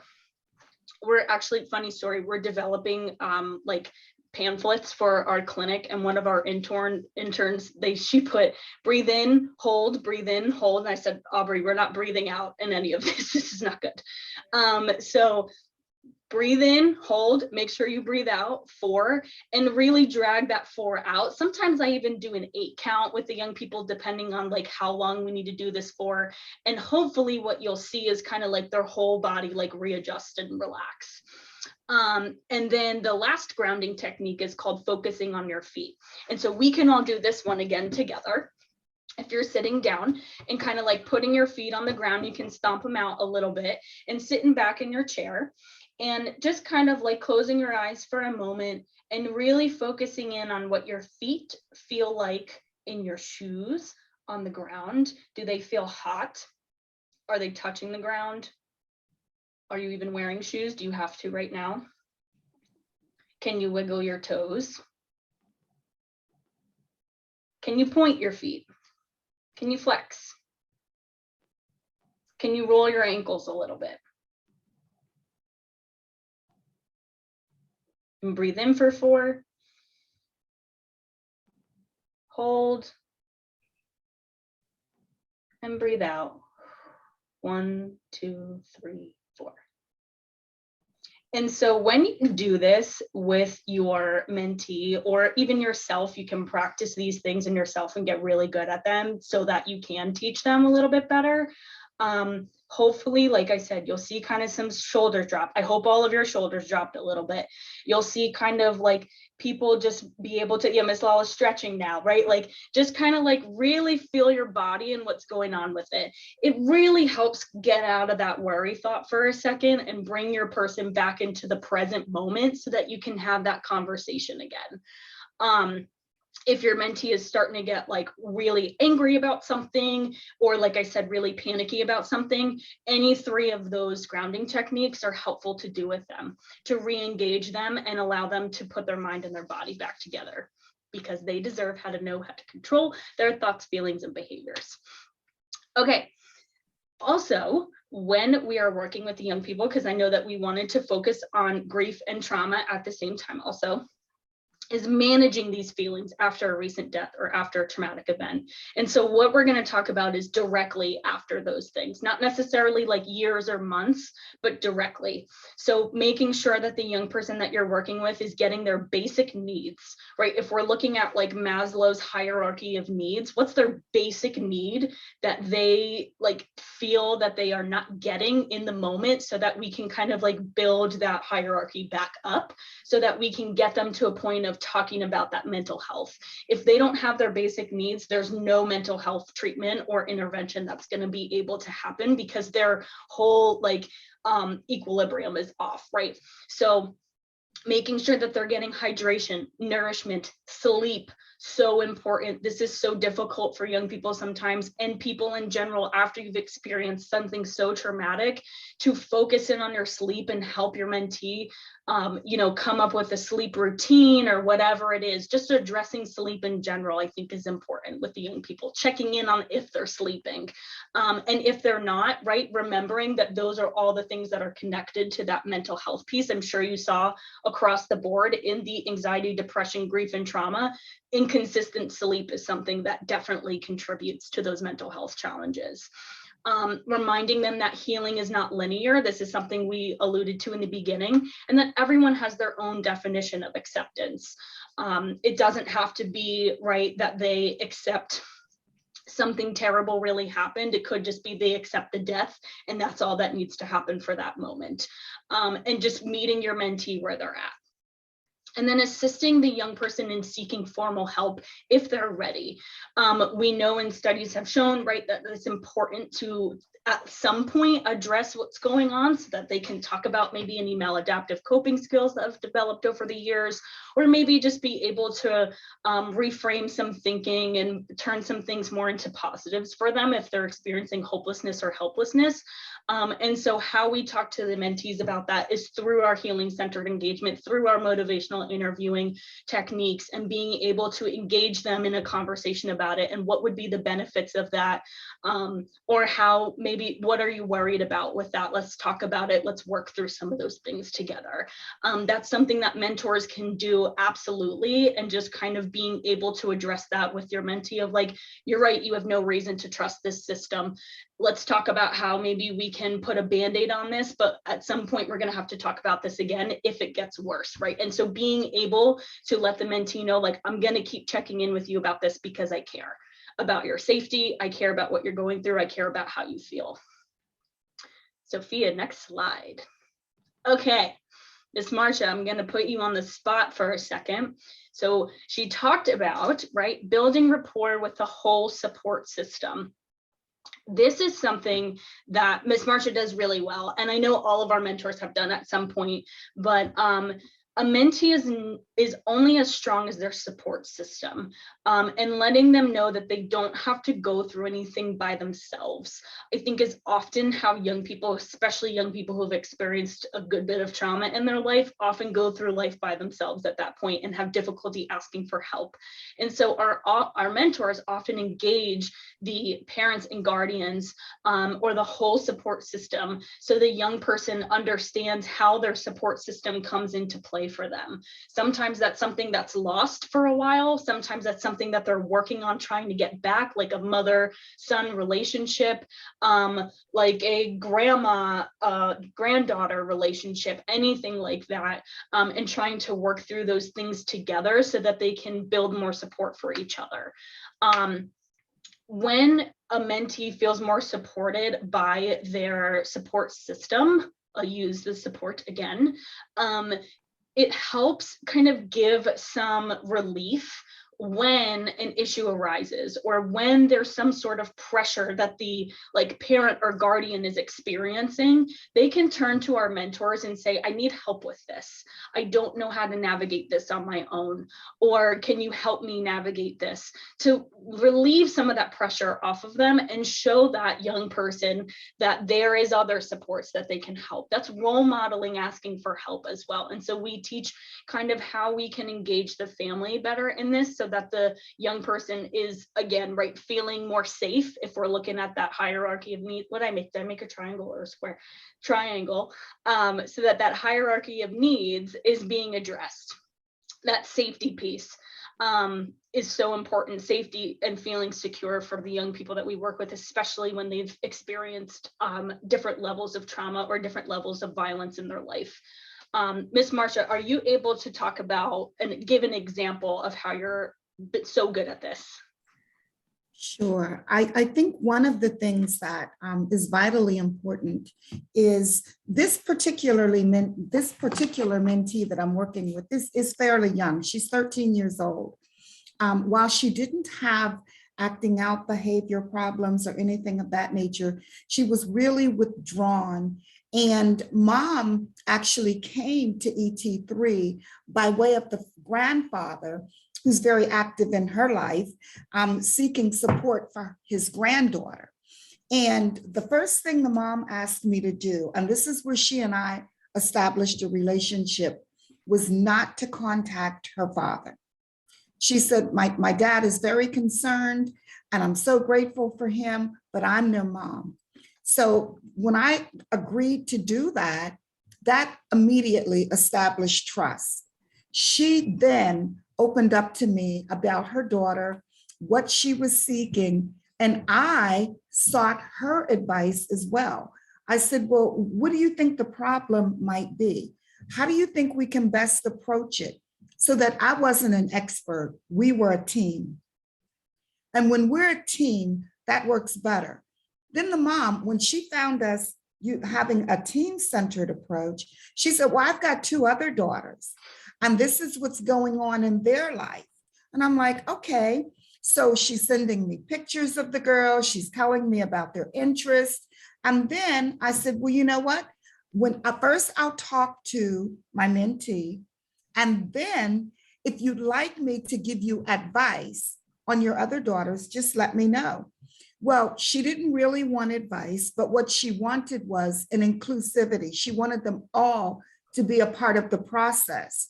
So I was able to do that and really get that sparked off by one, admiring all their beautiful pictures because they're beautiful girls. And what parent isn't proud of their children?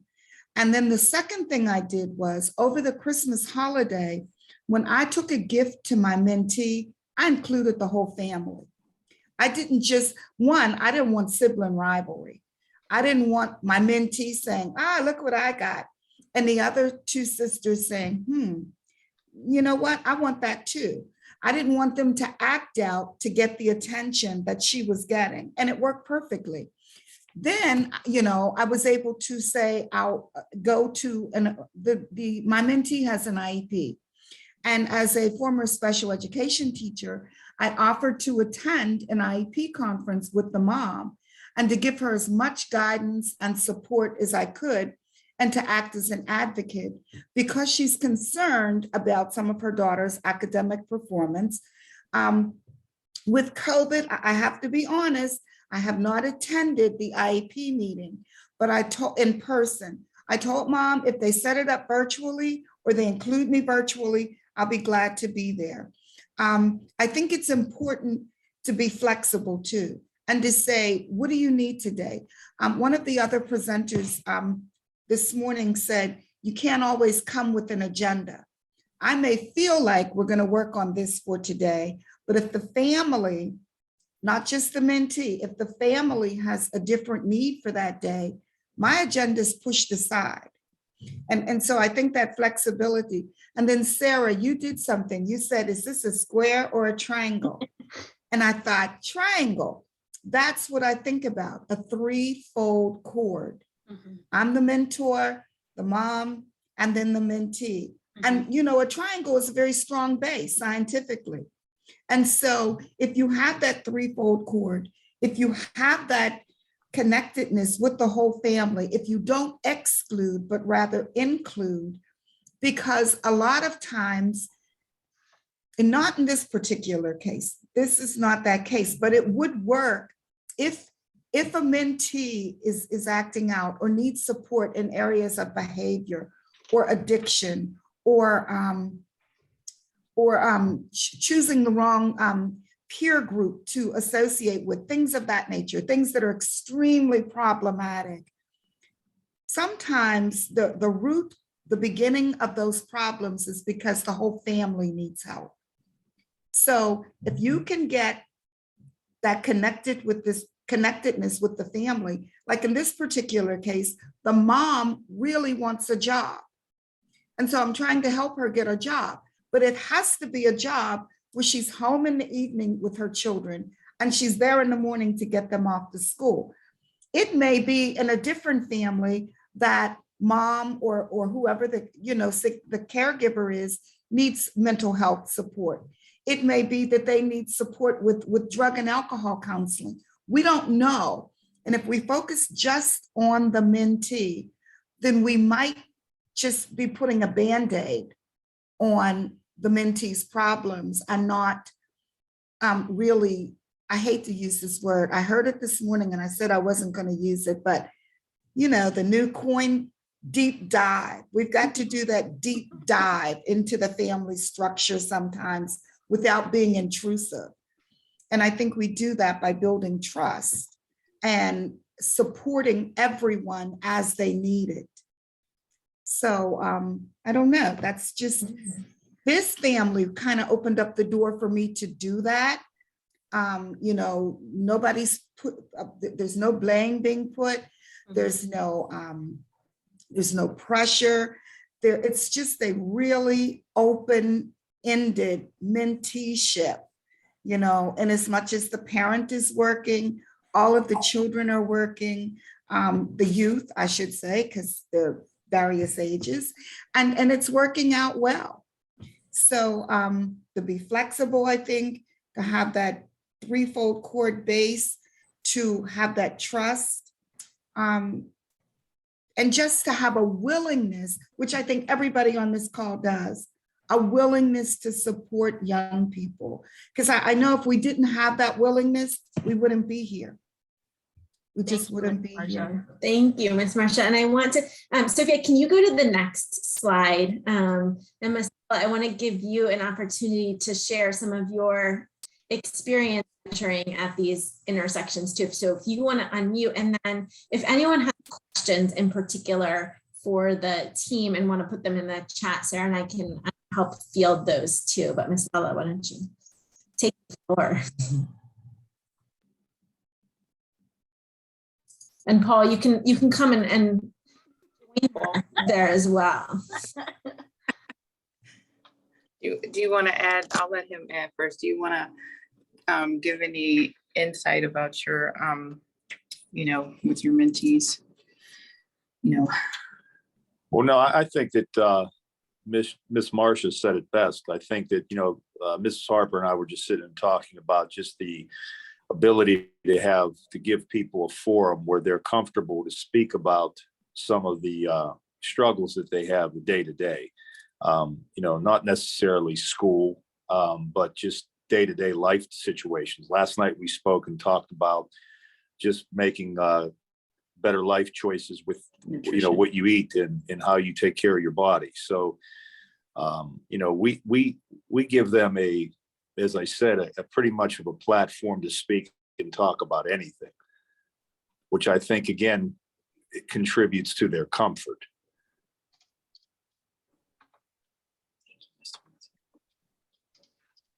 Thank you so much, Paul, for sharing. And do you want to pass back to Ms. Lala? Yeah, you'll see her. She's coming in now. All right, there she is. This guy. Thank you, guys. I just think that just seeing the growth and just being available for the youth in the community, and just I could just go on and on because there's so many different circumstances and situations, but I think the main thing is to be consistent, to, you know, be present, be consistent, and be non-judgmental, because something that may seem small to someone else could be, you know, a huge, take them off their course, you know. So not to judge or not to minimize what someone is going through, and just being present is just been phenomenal. And it, to be in this space and you think like, okay, maybe I'll be in this person's life, you know, trying to, you know, connect them to resources and connect them to supports. And you look up some 10 years later and you guys are still involved in some way, just, and that's okay to be that constant, but to see the growth in them. So this program is amazing, and I'm so thankful to be a part of it.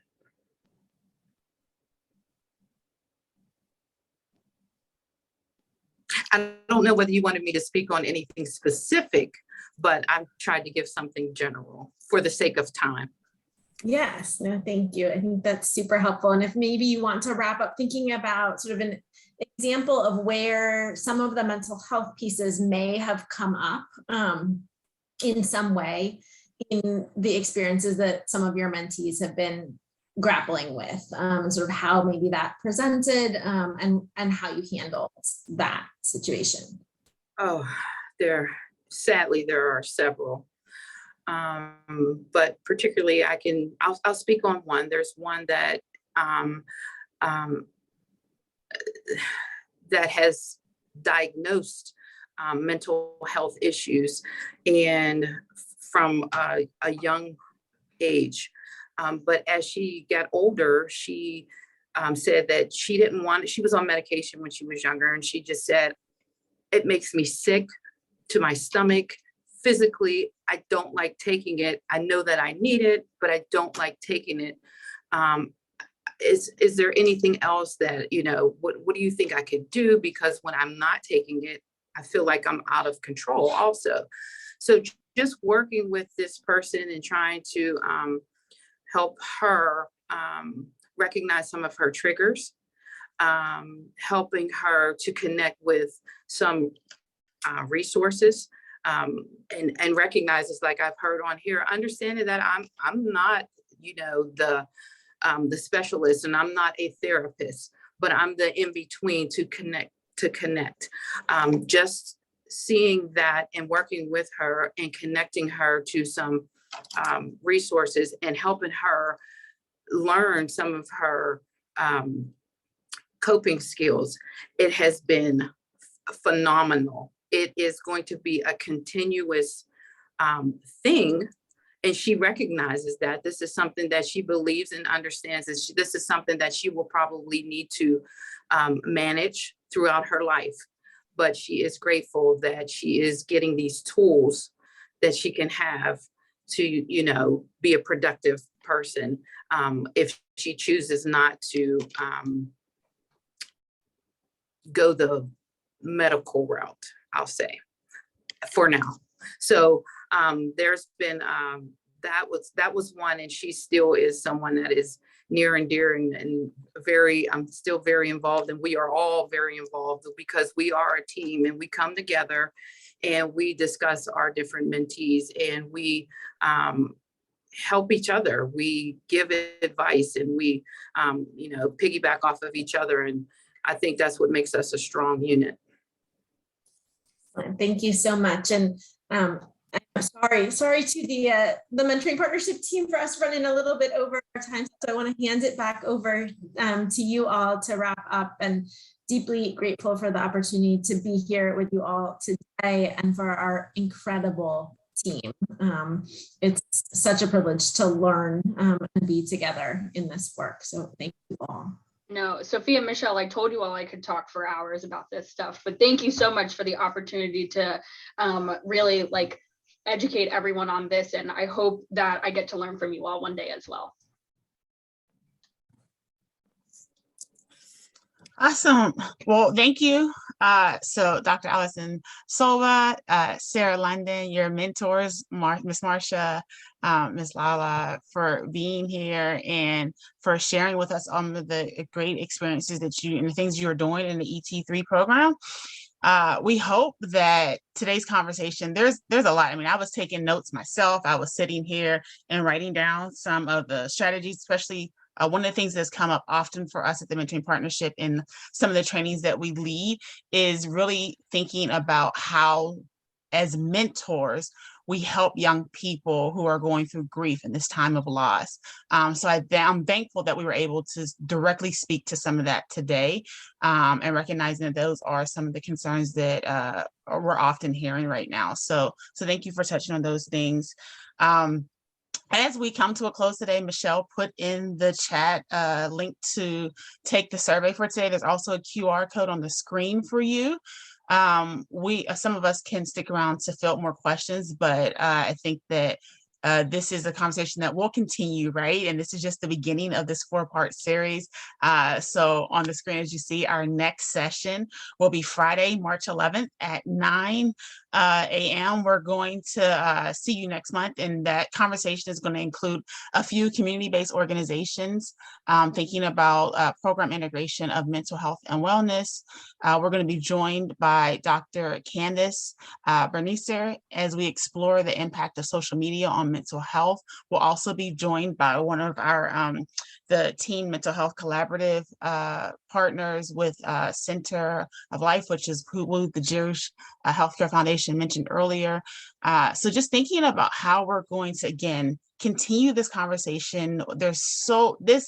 We can talk for the next 2 years and have these sessions, but we're trying to take small chunks of it and have these deeper conversations, but we are here to support you.